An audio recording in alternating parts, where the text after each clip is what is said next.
Hi, my name is Justice. I'm what you call an input expert.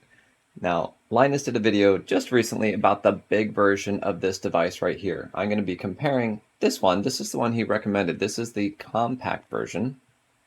Compact. Really cool. Very clicky clacky, which I like a lot. I'm going to be comparing it to the Bluetooth version of the Tour box here in days to come. Tap strap. This one is really cool.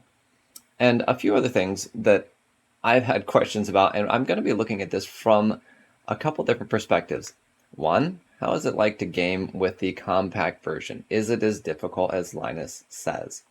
Or is it not too bad if you're familiar with remapping controllers, or if you use two profiles or a couple profiles and just switch in between those and have the games do the adjusting instead of this thing always doing the adjusting in the software? So if you have not subscribed yet to this channel, I'm going to be doing a series coming out this week. I have a new video every day.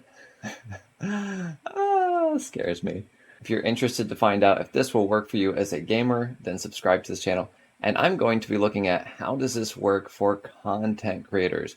How does this feel using this guy right here to edit video in DaVinci Resolve, or to use this as your hotkey controller for your left hand while you're drawing with your right. So this is going to be a very interesting series. Make sure you hit like for this video and subscribe right now to learn more about this controller and other input methods. Now, if you're new to this channel, I have this software right here, which is Tablet Pro Touch, as well as software for remapping what a stylus, like a Surface stylus, does.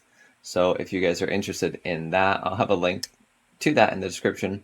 You can see here it has tooltips, and we're going to be combining using this beastie guy right here with hotkeys right here, so you can actually see your profile on the screen while you're using it. I think this is going to be really important for ease of use. All right, thank you guys so much for watching. Stay tuned for more. And until next time, stay creative and have a wonderful day.